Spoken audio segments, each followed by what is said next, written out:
22,000 वोटों से उस जीत ने नीतीश कुमार को बिहार की राजनीति में स्थापित कर दिया। उस दौर में नीतीश कुमार के साथ बिहार के कई युवा नेता चर्चित हुए थे, जैसे लालू प्रसाद यादव, रामविलास पासवान, शरद यादव। उन दिनों में लालू प्रसाद यादव ने नीतीश कुमार के बहुत पक्के दोस्त माने जाते थे, इतने पक्के कि लालू प्रसाद यादव अगर 1990 में मुख्यमंत्री बने तो नीतीश कुमार के समर्थन की बदौलत। लेकिन 4 साल के बाद दोनों में ऐसी खटास आई कि नीतीश कुमार ने न सिर्फ पार्टी छोड़ी बल्कि जॉर्ज फर्नांडिस के साथ मिलकर समता पार्टी नाम का नया दल बना लिया। अब यहां से शुरू होता है नीतीश कुमार का नया सियासी इम्तिहान।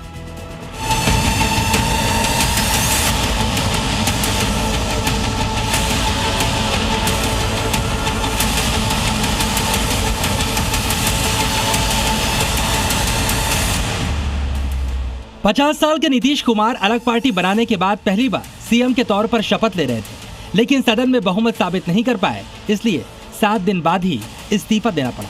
ऐसा तब हुआ जब नीतीश कुमार की पार्टी ने लालू प्रसाद यादव एंड फैमिली को सत्ता से उखाड़ फेंकने के लिए बीजेपी से हाथ मिला लिया था। ये नीतीश की पॉलिटिक्स का शॉकिंग फैक्टर था, क्योंकि राम मंदिर आंदोलन और आरक्षण आंदोलन के दौर में नीतीश कुमार बीजेपी की विचारधारा के विरोध में खड़े थे। लेकिन सियासत में वक्त का अपना तकाजा होता है। नीतीश कुमार ने इससे पहले ही भाप लिया था। बिहार में सीएम पद छीना तो वो केंद्र में एनडीए सरकार में रेल मंत्री बन गए। इस पद के साथ भी वो बिहार में लालू प्रसाद के बड़े विरोधी के रूप में बने रहे। नीतीश कुमार इस दौर के अपने भाषणों में लालू के जंगल राज का जिक्र अक्सर किया करते थे। नीतीश कुमार के इसी आक्रामक अंदाज का असर 2005 के विधानसभा चुनावों में दिखा। इस चुनाव में नीतीश लालू फैमिली की सत्ता से बेहतर विकल्प के रूप में उभरे।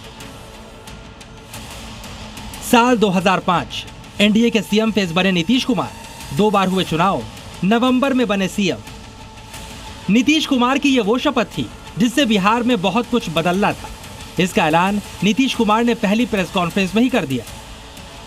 2005 पहली प्रेस कॉन्फ्रेंस में ऐलान, हम बिहार में कानून का राज वापस लाएंगे। जिस राज्य में जंगल राज का सियासी बोलबाला हो, उस राज्य में कानून के राज का माहौल बनाना नीतीश कुमार के लिए बड़ी चुनौती थी।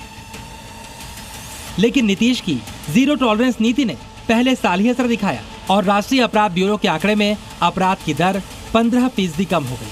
अपराध के साथ नीतीश कुमार का मास्टर स्ट्रोक था महिलाओं की ताकत को पहचानना। 2006 में नीतीश कुमार ने स्कूल जाने वाली लड़कियों के लिए साइकिल के साथ ये भरोसा दिया कि अब वो बिना किसी डर या भय के स्कूल आ सकती हैं। इसके अलावा महिलाओं को पंचायतों में 50% रिजर्वेशन और बाद में शराबबंदी। नीतीश कुमार की नीतियों ने महिलाओं को उनका कोर वोटर बना दिया।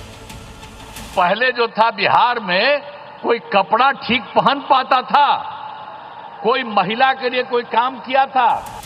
नीतीश कुमार की राजनीति की खास बात यह थी और आज भी है कि एनडीए में बीजेपी की केंद्रीय विचारधारा के साथ रहते हुए भी उन्होंने अपनी छवि सेकुलर बनाए रखी।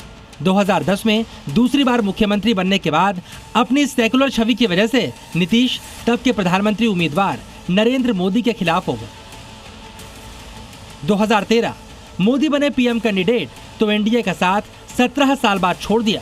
2015 के विधानसभा चुनाव में 21 साल बाद लालू प्रसाद से गठबंधन। नीतीश कुमार की यह वो पलटी थी जिसका अंदाजा राजनीति के बड़े जानकारों को भी नहीं था। वो जिस जंगल राज के नैरेटिव को बिहार में स्थापित कर सत्ता में आए थे, उसके साथ अब सरकार के मुखिया बन चुके थे। ये नीतीश कुमार का तीसरा टर्म था।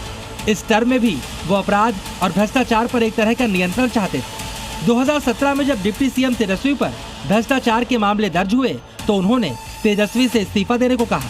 तेजस्वी अड़े तो नीतीश ने आरजेडी के साथ 2 साल पुराना गठबंधन तोड़ दिया। 2020 का चुनाव नीतीश ने बीजेपी के साथ मिलकर लड़ा, लेकिन एनआरसी और सीएए के मुद्दे पर मतभेद हुए तो एनडीए छोड़ दिया। 2022 में दोबारा आरजेडी के साथ मिलकर सरकार बनाई, लेकिन 2024 में लोकसभा चुनाव से फिर एनडीए के साथ जुड़ गए। ये वो गलती हमरा पटिया वाला 2 जगह कर लिया था, तो उसको तो हम ही हटा दिए ना। हम कहना वो सब संभव नहीं है, जहाँ से हम सही थे। हमको मुख्य कौन बनाए? श्रद्धेय अटल बिहारी वाजपेयी जी ने कितना हमको मानते थे, कितना अच्छा करते थे। नीतीश कुमार की पाला बदलियों के बाद विरोधियों ने उन्हें पलटू राम जैसी संज्ञा दी, लेकिन नीतीश अपनी नीतियों से इस आपत्तिजनक संज्ञा में छिपे विशेषण को हमेशा आगे कर देते हैं। बिहार की सत्ता और इसकी बेहतरी के लिए अगर पाला बदलना पड़े तो कोई हर्ज नहीं। जनता का आशीर्वाद उन्हें इसके बावजूद मिलता है।